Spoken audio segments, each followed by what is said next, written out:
So hello po sa inyo mga kalingap, welcome back po sa ating YouTube channel, Kalingap JJ.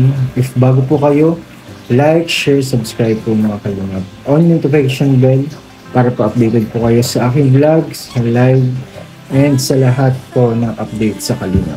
So for today's vlog mga kalingap, ito na po ang pinakatatanong ng lahat.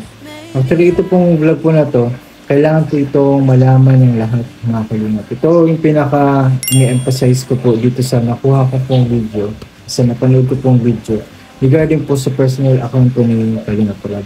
So kung hindi nyo po yung napanood, ito po may ano po akong clip, may flash po ako ditong clip na kailangan nyo pong malaman kung saan about po ito dito sa love team na ano bang love team ang itutuloy, sino-sino bang love team ang itutuloy.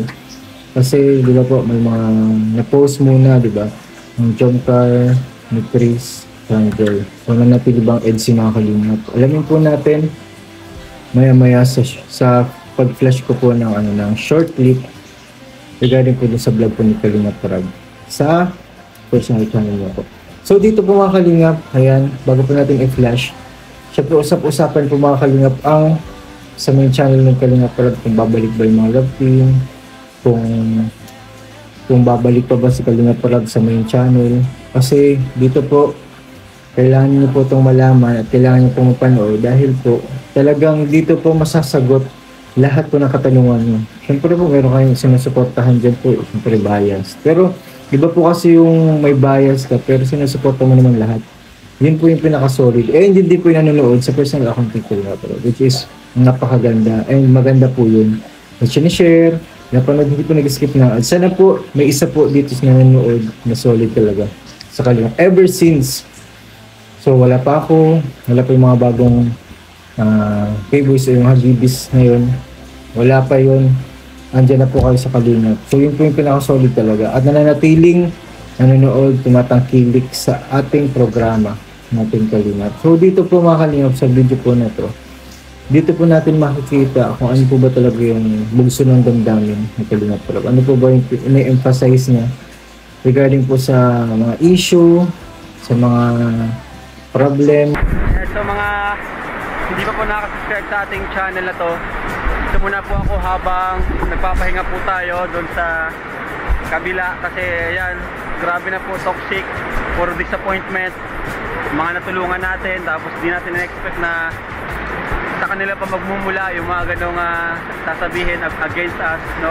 Okay lang kung sa ibang tao magmula sa mga bashers natin, pero pag nagmula mismo sa loob ng ating tahanan, like ng Kalingap community, tinulungan natin, pinabahayan, sa kanila mismo magmumula yung mga salitang talagang nakakasakit ng damdamin, iba na po sa pakiramdam yun.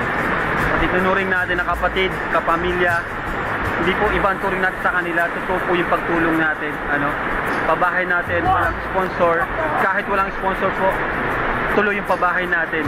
Nagkaka-sponsor lang po tayo sa mga love team na talagang sikat like EDSI, Jomcar, pero yung mga babahay natin, maliban doon, wala po tayong sponsor. Kaya yun, sana maintindihan nyo po na ngayon, dito muna ako focus sa family ko, at least ang pamilya ko, hindi ako bibiguin, at least sila talagang totoo, pamilya ko na yan syempre. Kaya sana maintindihan nyo po na nakafocus po muna ako dito sa aking family. Yun po mga kalingap, napanood po natin ang short clip na galing po sa personal channel po ni Kalingap Rab, ang Rab Matubang. Sa mga hindi pa po nakasubscribe po doon, subscribe na po kayo doon para po magkaroon po kayo ng information, magkaroon po kayo ng update sa lahat po mga kalingap. Doon lang naman po tayo nagbabase sa Rab Matubang po na channel. Yun po yung personal channel, which is po yung doon na po siya nakafocus pag-vlog kasama po ang family and mga ibang beneficiary po mga kalingap. So doon na po, may po lang, hindi lang po siya family vlog, may kasama po siya charity. So form po yun ng charity pero iba na po ang mga kasama, iba na po yung nakakasalamuha. Lang naman daw po, sabi po sa kanyang sa clip na yun, wala naman po ibang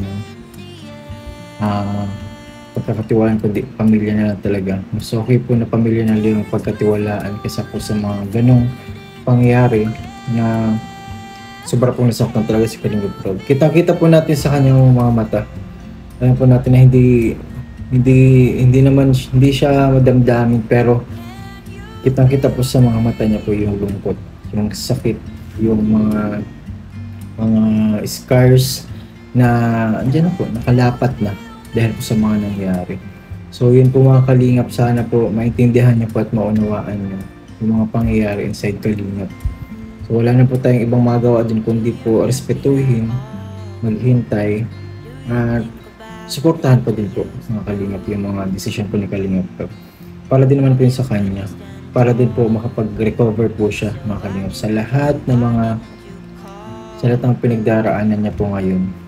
Wala po tayong ibang gagawin kundi suportahan po siya sa lahat po ng ginagawa niya, sa lahat po ng uploads po niya. Yun lang po mga kalingap, in return sa lahat po ng mga negativities, sa lahat ng problems, trials ng Kalingap po. Yun nga po dahil nga po toxic, di ba po? Hindi niya din po niya in-expect na mangyayari. So, sabi nga po nga niya, mas okay pa na sa basher talaga mismo manggaling yung pambabash na yun. Pero nagmula sa isang tahanan. So yun po yung nakakalungkot. Nakakalungkot po talaga. Parang isang tahanan, may ganun na pangyayari. Hindi na mako-consider as tahanan kung ganun. Kung mayroong involved na negativity sa isang tahanan. Alam po natin na mayroong mga negativity sa tahanan. Pero grabe naman po kasi yun. Malala po kasi talaga yun. Ano po yun, parang kung isa-isang halimbawa para siyang sinaksak ng kutsilyo na sobrang lalim. Ganun guys. Ganun kasakit. Ganun nag-penetrate yung salita na nabasa niya po. Kaya po ganun po yung naramdaman niya. Yun po yung response. So yun nga po, dapat po ang gawin talaga po natin, supportahan po lang siya sa lahat po. Hanggang sa makapag-recover siya. At least po, once na ma-recover, mali niyo po may bagong kabanata sa Kalingap. Bagong chapter, bagong pangyayari. Hindi po natin inaasahan na malay niyo po, mas maging masaya tayo. Mas maging ma-enhance yung pagbablog, yung content, kung ano ba yung mangyayari sa sarili. Kaya yun po, sa mga nagtatanong po na kung tuloy yung sarili, yung Jamcat, Chris Panjoy, EDC. Alam po natin na EDC po yung natira po doon na iba-vlog. Hintayin po natin mga kalingap. Kasi nga po, yun na po yung sagot ko na nasa recovery phase pa lang po si Kalingap. Hayaan po natin siyang makamove forward sa lahat po ng kanyang problema na hinaharap mga kalingap. So yun po. And yun po, supportahan niyo po mga kalingap Love Matubang channel. So maraming salamat po sa inyo, sa mga nakaunawa, sa mga nakaintindi na kailangan po muna maghintay. Kailangan hintayin po natin si Kalingap Rob sa kanyang recovery phase para po magawa na po o bumalik po yung sa mong channel. So yun po yung update po ngayon, yun po yung kailangan po natin unawain, intindihin. And habang nangyari po yun, and sana po yung pag-support yung pag-marathon, nandun pa din po. Sana po hindi po kayo mawala. And alam po natin sa ganito pangyayari, alam po mafi-filter or masasala talaga yung mga pinaka-solid talaga na sumusuporta sa Kalingap. Kalingap Rob, kila Kuya Bal, kila Ate Edna, etc. So sa loob ng Kalingap, sa loob ng tahanan. Sana, hoping and praying na wala na pong mangyaring ganitong sobrang lalang problema. Sana po sa mga nangyari, magkaroon ng peace, magkaroon ng pagpatotoo kung ano ba talaga nangyari para ma-settle niya. Diba? The truth will set you free.